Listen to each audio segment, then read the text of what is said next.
Loki, my man, the god of mischief, Tom Hiddleston, has finally wrapped up his 6-part Disney Plus show called, wouldn't you know, Loki. So the last time I did a review on this was at the halfway mark when they had dropped 3 episodes because there was a total of 6. And as you guys know, with these Disney Plus shows that usually have 6 parts to them, I usually do a halfway review and then a full-time finale review to say my final thoughts. And if you guys want to see my part 1 video before you get to this one first, make sure to check it out. I'll link it up in one of these corners that I still don't know because I'm not familiar with this kind of stuff. As a general consensus, I was pretty happy about where Loki was in general going as a direction. Now, I wasn't happy with episode 3 at all whatsoever. I think it was just a filler episode introducing characters I didn't like. And last I had talked about it, I was really happy with Owen Wilson as Mobius, Dracula. The main downside that I did mention was I didn't like Sylvie. I didn't like where she was headed. I straight up said, if you don't look like Loki, if you don't have the same powers, if you don't have the same backstory, if you don't have the same gender as Tom Hiddleston Loki, you're just kind of not Loki. And that makes for poor character development opportunity. And I'm here shamelessly, but happily to tell you guys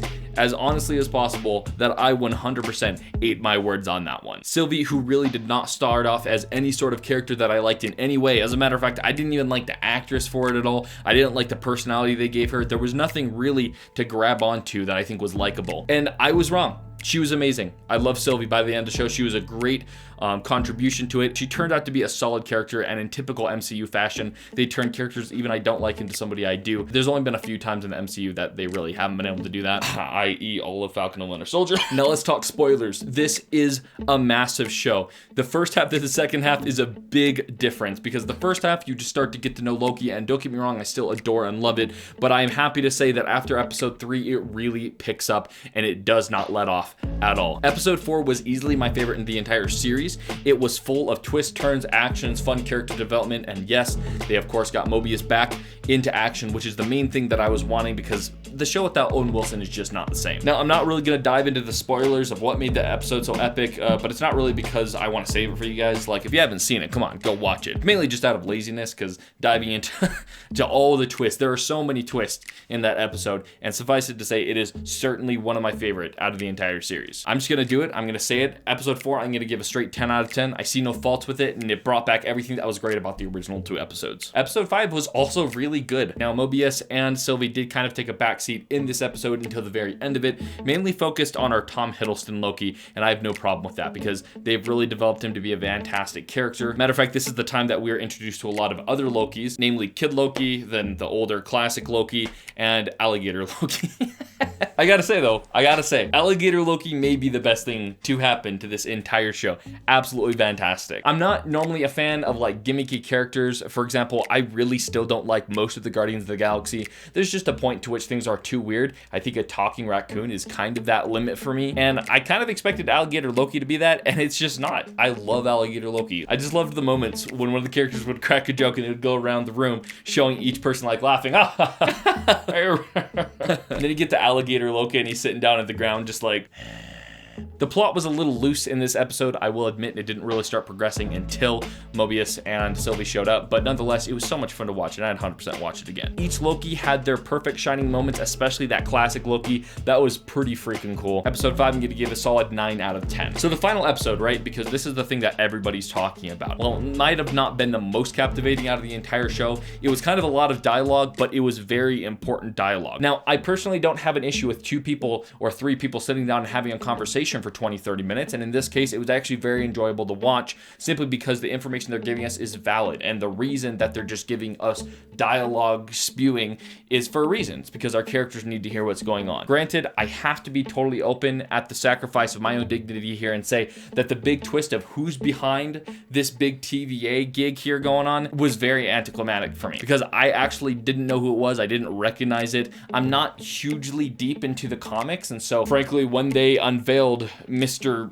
Man behind the curtain, I'm like, cool, who the heck is that? I was a little bent on it being a different alternate version of Loki or Mobius, and I don't know. I was a little bit disappointed that it wasn't that, but the payoff on behalf of what they did instead turned out to be way greater as I did research afterwards. So yeah, spoiler alert, Kang the Conqueror is the next big baddie in the MCU. And I gotta admit, I think it was pretty gutsy of Marvel to make up such a massive character reveal in a TV show. Matter of fact, I'm really happy they did, because that was one of the problems I had with the previous TV shows, is they'd really psych us out to leading up to have some big MCU reveal, and then it would just be a joke, like Quicksilver in WandaVision. Like, oh look, we're crossing over the MCU with the Sony or Fox's MCU, and then, haha, it's just a joke. So I really didn't expect that something that massive would take place in this episode, and it did. It did. I'll recap it just because you guys already know. They have a long dialogue conversation for the entire last episode with Kang, not Kang the Conqueror, but basically a nice alternate version of Kang who's trying to keep all the different dimensions in check so there's not another massive dimensional war. But Sylvie is too angry at the TVA and what he's done to her childhood to let it go, so she kills him, basically creating massive branches throughout the timeline and imploding everything. Or exploding, I don't really know. Imploding just sounded cooler. So unbeknownst to what I actually expected, they didn't really wrap everything into a bow, pat me on the butt, and have me on my way by the end of the show. It actually left it on the biggest cliffhanger perhaps ever in the MCU. And I'm a little salty, I'm not gonna lie about that. Nobody really wants to be left on that big of a cliffhanger. With that being said, I think it's really cool the impact that this is gonna have on the rest of the Marvel Cinematic Universe. And I think it was a bit premature announcing that there's gonna be a season 2 of Loki, when right now, frankly, I don't think we really care about that. When there is a season 2 of Loki, we know that's not gonna come out until likely at least summer of next year, and we're gonna have Doctor Strange into the Multiverse of Madness, we're gonna have Spider-Man No Way Home, we're gonna have the Eternals, Shang-Chi, Cho, and I'm confident that I'm missing a ton of others before next summer. And frankly, if this entire multiversal madness thing isn't at least somewhat solved by the time that time comes, I think there's going to be an issue writing wise that they didn't work out. So announcing another season, while I think is great, is a little odd, because by the time it picks up another season, we're going to be taking place way after these movies and things are going to be totally different, I assume. But it was huge. This is a big deal, and I'm, for one, incredibly excited. As the greatest diehard Spider-Man fan you will ever see or ever meet in your entire life, I can confirm that this entire multiversal concept for the next Spider-Man movie has me excited out of my freaking mind. Now, this does make sense as to why we haven't seen a trailer drop from the new No Way Home movie, because frankly, none of it would have made sense until this massive branching event took place. And now, boom, there we go. Now the multiversal Spider-Man events makes perfect sense.